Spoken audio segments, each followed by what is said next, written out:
I never thought my life could fall apart in just 30 seconds. But there I was, standing in my own living room at my husband's birthday party, watching my mother-in-law destroy everything with a smile on her face. "Mr. Whitmore, I'd like you to meet my daughter-in-law, Natalie," Patricia said, her voice dripping with fake sweetness. "She's currently an unemployed loser and a failed wife who can't even keep a simple job."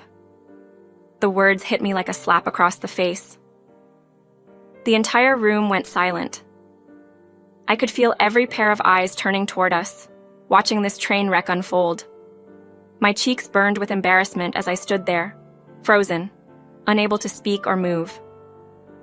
Mr. Whitmore was Patricia's boss, the CEO of the consulting firm where she worked as a senior manager. He was tall, well-dressed, and had kind eyes that now looked shocked at what he'd just heard. I wanted to disappear into the floor, to run away and never come back. But then, something unexpected happened. Mr. Whitmore looked at Patricia with the coldest expression I'd ever seen on anyone's face. His jaw tightened, and when he spoke, his voice was calm but deadly serious. "Patricia," he said slowly, "you're fired." The room exploded into chaos. Patricia's face went white as a sheet. Her mouth opened and closed like a fish out of water, but no words came out. The other guests started whispering frantically to each other, their voices creating a buzz of confusion and shock. What? Patricia finally managed to stammer. "Mr. Whitmore, surely you don't mean—" "I mean exactly what I said," he replied, his voice cutting through the noise like a knife. "Clear out your office on Monday. Security will escort you out." I couldn't believe what was happening. Just moments before, I had been the target of the most humiliating moment of my life. Now somehow the tables had completely turned. Patricia, who had been so confident and cruel just seconds ago, looked like she was about to faint. Kevin, my husband, rushed over from across the room where he'd been talking to his college friends. His face was red with anger, but I could see he was confused about what had just happened. "Mom, what did you just say?" he demanded, looking between Patricia and me. "Did you really just call Natalie those horrible things?" Patricia tried to recover, forcing a shaky laugh. "Oh, Kevin, darling, it was just a little joke. Mr. Whitmore knows I was only teasing. Don't you, sir?" But Mr. Whitmore wasn't having any of it. He shook his head firmly. "There was nothing funny about what you just said, Patricia. That was cruel, unprofessional, and completely unacceptable." The other party guests were starting to gather their things, clearly uncomfortable with the drama unfolding before them. Some of Patricia's co-workers looked embarrassed to be associated with her. Others just stared in shock at seeing their colleague get fired at a birthday party. I finally found my voice, though it came out as barely a whisper. "Thank you," I said to Mr. Whitmore. "You didn't have to do that." He turned to me with a gentle smile that was completely different from the stern look he'd given Patricia. "Yes, I did," he said simply. "No one deserves to be treated that way, especially not in their own home." Patricia was now frantically trying to salvage the situation. "Mr. Whitmore, please, let's discuss this privately. I've worked for your company for 8 years. Surely we can work this out. I was having a bad day and The decision is final," he interrupted. "Someone who would humiliate a family member in public is not someone I want representing my company." As Mr. Whitmore walked away to get his coat, Patricia turned to me with pure hatred in her eyes. For the first time since I'd known her, she looked truly defeated. But I could see that she blamed me for everything that had just happened. The party was clearly over. Guests were leaving quickly, offering awkward goodbyes and avoiding eye contact. Kevin stood between his mother and me, looking torn and confused. But as I watched Patricia's world crumble around her, I couldn't help but feel that maybe, just maybe, this was the beginning of something better. 3 months earlier, my world had started falling apart on a Tuesday morning. I remember it perfectly because I was wearing my lucky blue dress, the one I'd worn to every important meeting for the past 2 years. Ironic, considering it didn't bring me any luck that day. "Natalie, could you come to my office, please?" My manager's voice was different that morning. Softer, more careful. That's when I knew something was wrong. The walk down the hallway felt like it lasted forever. My heart was pounding so hard I was sure everyone could hear it.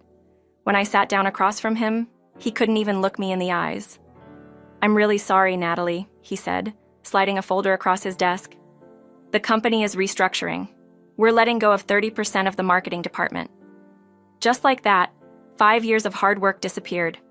5 years of late nights, successful campaigns, and building relationships with clients, gone. The worst part wasn't losing my job.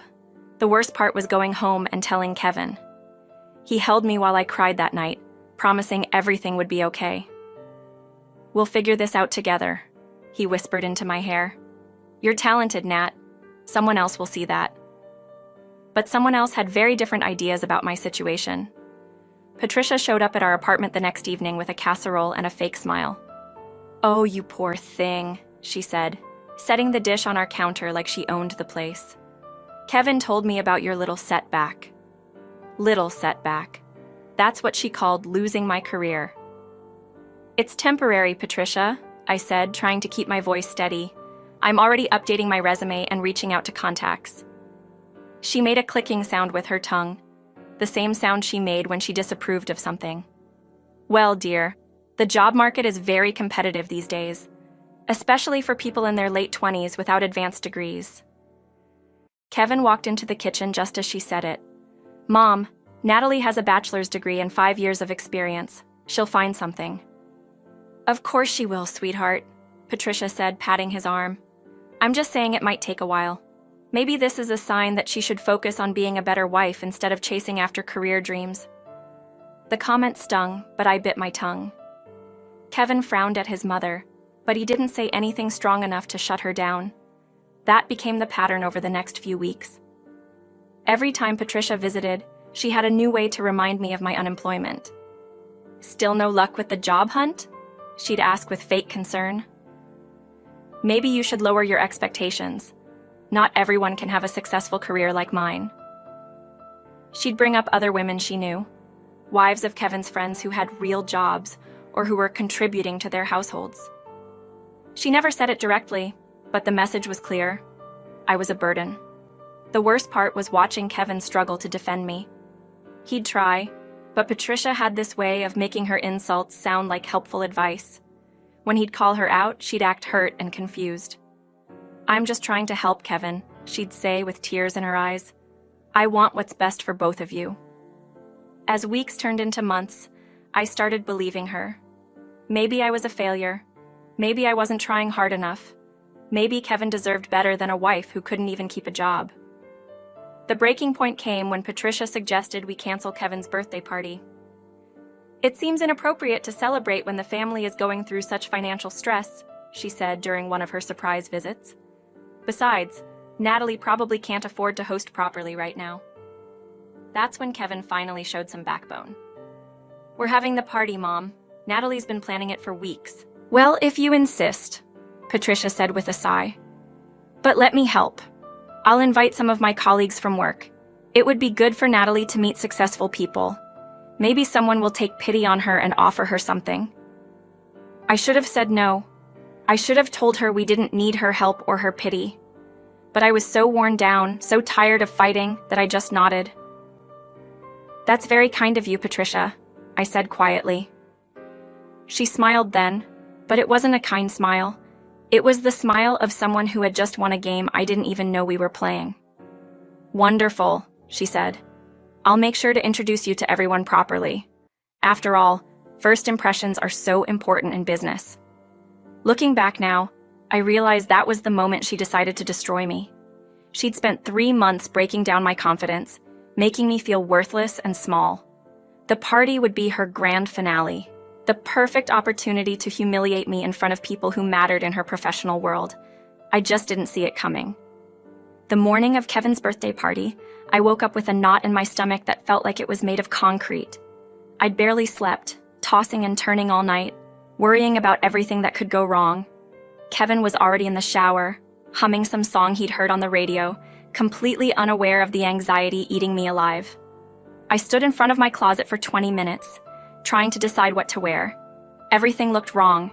Too casual, too formal, too bright, too dull. Finally, I settled on a simple black dress that Kevin had always said looked nice on me. At least if I was going to embarrass myself, I'd look decent doing it. Patricia arrived at noon, 3 hours before the party was supposed to start. She knocked once and then used her spare key to let herself in, calling out, "Hello, darlings," like she owned the place. "You're early," I said, trying to keep the irritation out of my voice. "I thought you might need help," she replied, looking around our living room with that critical expression she always wore. "Good thing I came. This setup won't work at all."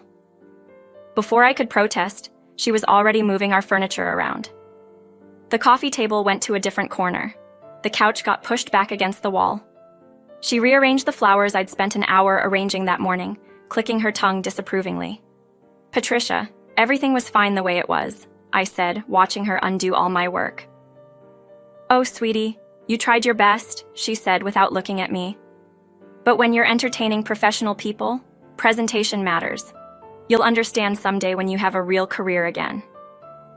Kevin came downstairs, freshly showered and wearing the new shirt I'd bought him for his birthday. "Hey, Mom, you're here early." "Just helping Natalie get ready," Patricia said, giving him a kiss on the cheek. "She's been working so hard on this party. It's sweet how she's trying to contribute, even without a job." There it was again, that little dig wrapped up in fake praise. Kevin frowned slightly but didn't say anything. He never did. For the next 2 hours, Patricia took over everything. She criticized the music I'd chosen, saying it was too young for her colleagues. She moved the food around on the platters, claiming my arrangement looked amateur. She even suggested I change my dress. "Black is so depressing, dear," she said, eyeing me up and down. "Don't you have something more cheerful? You want to make a good impression on my boss." "I like this dress," I said firmly. It was one of the few times I stood up to her that day. She shrugged. "Suit yourself, though I do think first impressions matter so much in business. Mr. Whitmore is very particular about the people he associates with." The way she said it made my skin crawl, like she was planning something, like this whole thing was some kind of test I was destined to fail. As the afternoon wore on, Patricia kept making little comments about the party, about me, about how important her work friends were. She told me 3 times how successful Mr. Whitmore was, how he'd built his company from nothing, how he only respected people who pulled their own weight. "He's very traditional," she said, while adjusting the napkins for the 4th time. "He believes wives should support their husbands, not be a burden on them." Each comment felt like a tiny needle prick. By the time guests were supposed to arrive, I felt like I'd been stabbed 100 times. Kevin found me in the kitchen, gripping the counter and trying to calm my nerves. "You okay?" he asked, putting his hand on my shoulder. "Just nervous," I admitted. "Your mom's friends are all so successful, and I'm just—" "You're amazing," he said, turning me around to face him. "Don't let her get in your head, Nat. You're smart, talented, and anyone would be lucky to know you." I wanted to believe him. I really did. But as the doorbell rang and the first guests arrived, all I could think about was Patricia's smile when she talked about introducing me to her boss. It wasn't a kind smile. It was the smile of someone who was about to enjoy watching me fall. I just didn't know how far she planned to push me. The first guests to arrive were Kevin's college friends, Tom and his wife Jennifer, along with Mike and his girlfriend Ashley. They were easy to talk to, people I'd known for years who made me feel comfortable and normal. For a brief moment, I thought maybe the evening wouldn't be so bad after all. Then Patricia's colleagues started showing up. They came in expensive cars and designer clothes, carrying bottles of wine that probably cost more than my grocery budget for a week. Patricia immediately swooped in to greet them, her voice becoming higher and more animated than usual. "Welcome! Welcome!" she gushed, taking their coats and introducing them to Kevin. "This is my son, the birthday boy. He's an accountant at Morrison Associates." I noticed how she emphasized Kevin's job title, making sure everyone knew he was successful and employed. When she introduced me, it was always just, "This is Natalie, Kevin's wife," with no mention of what I did or who I was beyond that label. Mrs. Henderson from Patricia's department arrived with her husband, a doctor. Patricia made sure to mention his profession 3 times in the first 5 minutes. "Dr. Henderson was just telling me about his new practice," she said loudly enough for everyone to hear. It's so wonderful when couples can both contribute professionally to their household. The comment was clearly directed at me, and I felt my cheeks burn with embarrassment. Jennifer, Kevin's friend's wife, gave me a sympathetic look and tried to change the subject by asking about the appetizers I'd made. "These are delicious, Natalie," she said. "Did you make them yourself?" "She has plenty of time for cooking these days," Patricia interjected with a laugh that sounded like breaking glass. "It's nice when wives can focus on domestic duties." The conversation continued like this for the next hour. Every time someone complimented something I'd done for the party, Patricia found a way to remind everyone that I had all the time in the world since I wasn't working. When Kevin's friends talked about their jobs, she'd make pointed comments about how important it was for both partners to be productive members of society. I tried to escape to the kitchen several times, but Patricia always found reasons to call me back into the living room. "Natalie, come tell Mrs. Chen about that cooking class you took," she'd say, making it sound like I was just playing around instead of trying to build new skills. The worst moment came when Ashley, Mike's girlfriend, mentioned that she was between jobs after finishing graduate school. "Oh, how exciting!" Patricia said with genuine enthusiasm. "What field are you looking in?" "Marketing and communications," Ashley replied. "I just finished my master's degree, so I'm hoping to find something in brand management." Patricia's eyes lit up. "How wonderful!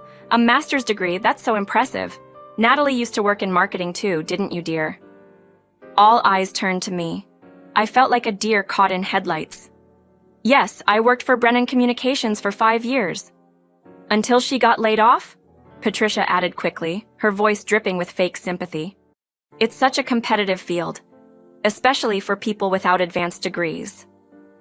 Ashley looked uncomfortable, clearly sensing the tension.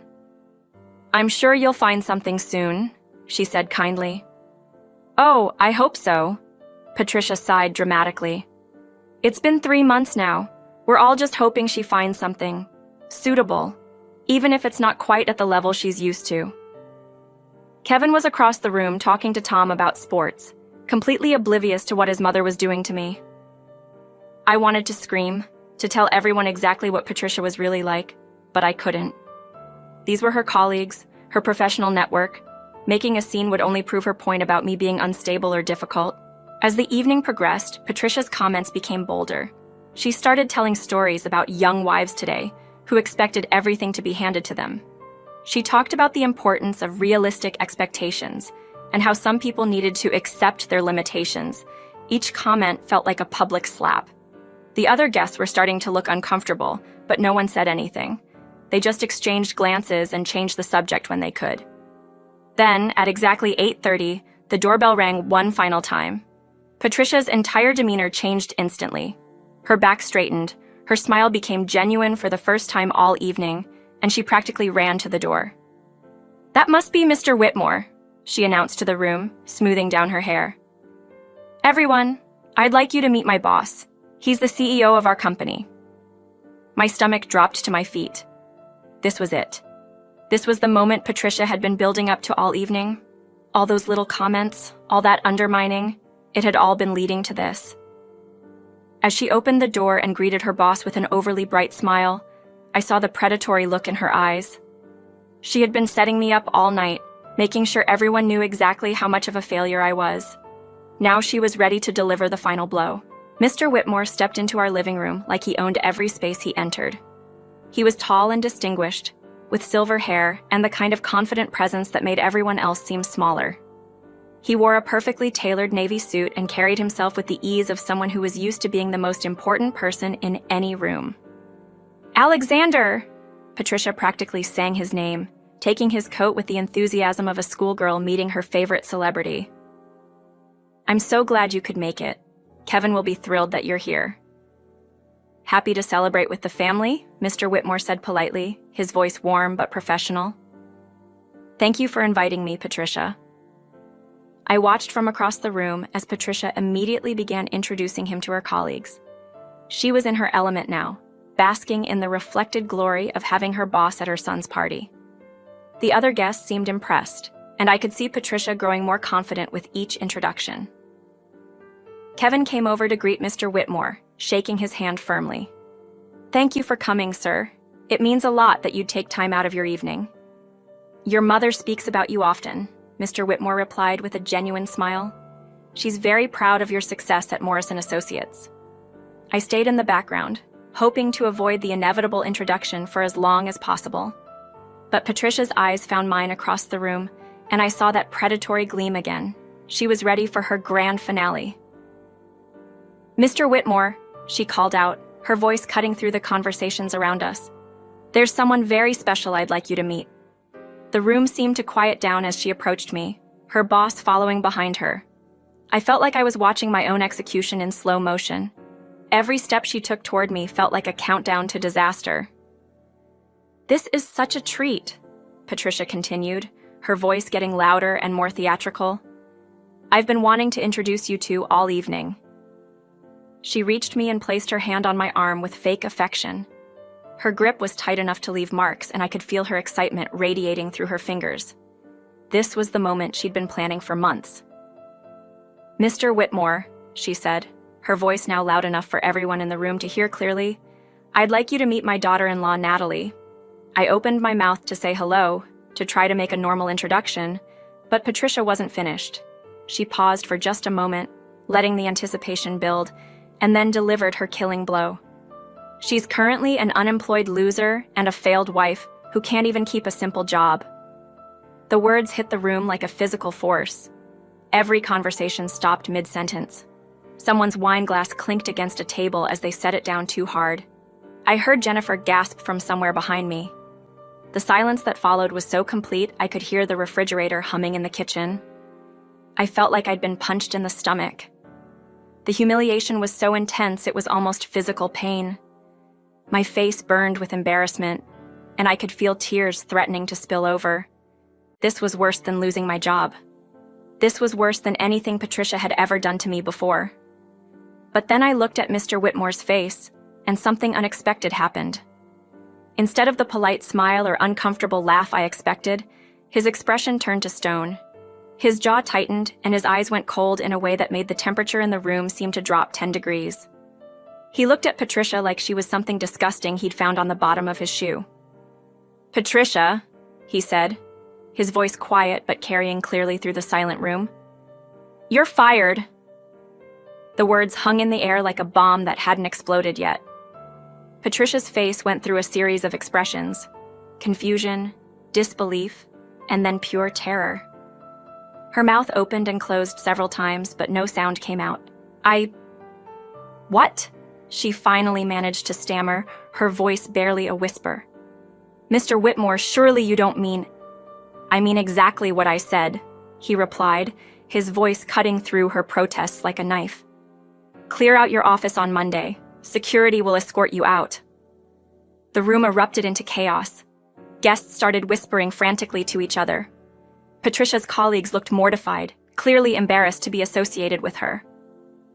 Kevin came rushing over from across the room, his face red with anger and confusion.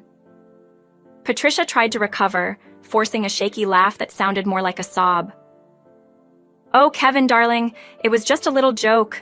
Mr. Whitmore knows I was only teasing. Don't you, sir? But Mr. Whitmore wasn't having any of it. He shook his head firmly, his expression never softening. There was nothing funny about what you just said, Patricia. That was cruel, unprofessional, and completely unacceptable. In that moment, watching Patricia's world crumble around her, I realized that sometimes justice comes from the most unexpected places. The silence that followed Mr. Whitmore's declaration was deafening. Patricia stood frozen, her face cycling through shades of white and red like a broken traffic light. The confident woman who had been orchestrating my humiliation just moments before now looked like she might collapse. Mr. Whitmore, please, Patricia's voice cracked as she reached toward him with shaking hands. I've worked for your company for 8 years. Surely we can discuss this privately. I was having a difficult evening and The decision is final, he interrupted, his tone leaving no room for negotiation. Someone who would humiliate a family member in public is not someone I want representing my company. Kevin stepped between his mother and Mr. Whitmore, his face flushed with anger I'd never seen before. Mom, what is wrong with you? His voice was loud enough that everyone could hear. How could you say something so horrible about Natalie? Kevin, sweetheart, you don't understand, Patricia pleaded, tears starting to form in her eyes. I was just trying to help. Sometimes people need to hear the truth to motivate them. Help? Kevin's voice rose even higher. You called my wife a loser and a failure in front of a room full of people? How is that helping anyone? The other guests were clearly uncomfortable with the family drama unfolding before them. Patricia's colleagues from work looked mortified, whispering among themselves and avoiding eye contact with anyone. Mrs. Henderson grabbed her husband's arm and started moving toward the door. We should probably go, she said quietly to Patricia, but loud enough for others to hear. This seems like a family matter. One by one, Patricia's work friends began making their excuses and heading for the door. They offered quick, awkward goodbyes to Kevin and me, but completely ignored Patricia. I could see the panic in her eyes as she watched her professional network abandon her. Wait, please don't leave, Patricia called out desperately. This is all just a misunderstanding. Mr. Whitmore, tell them this isn't what it seems. But Mr. Whitmore was putting on his coat, preparing to leave as well. He turned to me with a gentle expression that was completely different from the stern look he'd given Patricia. I apologize that you had to experience that, he said quietly. No one should be treated with such disrespect, especially in their own home. Thank you, I managed to whisper, still in shock from everything that had happened. You didn't have to do that. Yes, I did, he replied firmly. I've built my company on values of respect and integrity. Patricia's behavior tonight showed me that she doesn't share those values. Patricia made one last desperate attempt to save her career. Mr. Whitmore, I'll do anything to make this right. I'll apologize publicly. I'll take sensitivity training. Patricia, he said, turning to face her one final time. In my 30 years of business, I've learned that how someone treats their family when they think no one important is watching tells you everything you need to know about their character. He paused at the door and looked back at me. Mrs. Brooks, I hope you find an employer who recognizes your worth. Based on how gracefully you've handled yourself tonight, I'm certain you will. After Mr. Whitmore left, the remaining guests quickly followed. Kevin's friends offered supportive hugs and promised to call soon, clearly wanting to escape the awkwardness. Within 15 minutes, our living room was empty except for Kevin, Patricia, and me. Patricia slumped into our couch, her head in her hands.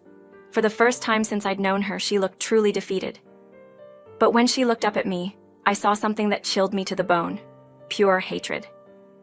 This is all your fault, she hissed, her voice venomous. If you weren't such a pathetic failure, none of this would have happened. You've ruined everything. That's enough, Kevin exploded, his voice echoing through the room. You did this to yourself, Mom. Natalie didn't make you say those horrible things. You chose to be cruel, and now you're facing the consequences. Patricia stared at her son like she didn't recognize him. For 8 years of marriage, Kevin had always tried to keep the peace between us, but something had finally snapped inside him. The woman who had tried to destroy me had finally pushed too far. 6 months later, I was sitting in my new office on the 15th floor of Whitmore Associates, looking out at the city skyline and still hardly believing how much my life had changed. The morning sun streamed through the floor-to-ceiling windows, casting a warm glow over my desk where I was reviewing marketing proposals for 3 major clients. The job offer had come 2 weeks after Kevin's birthday party. Mr. Whitmore had called personally, explaining that his company needed a marketing director and asking if I'd be interested in interviewing. I almost hung up, thinking it was some kind of cruel joke, but his voice was sincere and professional. I meant what I said that night, he told me during our first meeting. The way you handled yourself under such difficult circumstances showed me exactly the kind of character I want in my company. The interview process was thorough but fair. I had to prove my skills and experience just like any other candidate, but Mr. Whitmore made sure I got a real chance to show what I could do. When they offered me the position with a salary 20% higher than my old job, I cried in the parking lot for 10 minutes before calling Kevin. Patricia's life had taken a very different turn. After losing her job, she'd struggled to find new employment. Word had spread quickly through the professional community about what had happened at the party. In a city where business relationships mattered, being fired for publicly humiliating family members was not the kind of reputation that opened doors. She'd been forced to sell her expensive condo and move into a small apartment across town. Her savings dwindled quickly without her substantial salary, and the lifestyle she'd been so proud of disappeared almost overnight. Kevin had tried to help her financially at first, but Patricia's attitude made it impossible. She refused to take responsibility for what had happened, continuing to blame me for ruining her life. Every conversation ended in arguments, with Patricia demanding that Kevin choose between his mother and his wife. "She's poison, Kevin," I told him after one particularly awful phone call where Patricia had screamed at me for stealing her son. "I won't ask you to cut her off completely, but I can't have her in our lives if she's going to keep treating us this way." Kevin had struggled with the decision for weeks. Patricia was his mother, and despite everything, he loved her. But he'd finally seen her true nature that night at the party, and he couldn't unsee it. "I'm done enabling her," he'd said one evening, holding my hand as we sat on our couch. "She needs to learn that actions have consequences. Maybe losing everything will finally teach her some humility." The change in our marriage had been remarkable. Without Patricia's constant interference and criticism, Kevin and I had grown closer than ever. He'd started standing up for me in ways he never had before, and I'd regained the confidence that months of unemployment and Patricia's abuse had stolen from me. We'd even started talking about having children, something we'd put off because I couldn't bear the thought of Patricia being a grandmother to my kids while treating me like garbage. The most surprising development came 3 months after I started my new job. Patricia had swallowed her pride enough to call Kevin and ask if we could meet for coffee. She looked older, tired, and humbled in a way I'd never seen before. "I owe you an apology," she'd said quietly, staring into her coffee cup instead of meeting my eyes. "What I said that night was unforgivable. I was jealous of how much Kevin loved you, and I took out my own insecurities on you in the cruelest way possible." It wasn't a perfect apology. She still made excuses about being stressed and worried about Kevin's future. But it was more accountability than I'd ever expected from her. "I don't expect forgiveness," she'd continued. "But I hope someday we might be able to have a civil relationship. I miss my son." I'd looked at this broken woman across from me and felt something I never thought I'd feel for Patricia. Pity.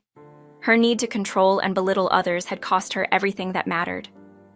"We can try," I'd said carefully, "but things will be different now. I won't tolerate disrespect, and Kevin won't either." She'd nodded, tears in her eyes.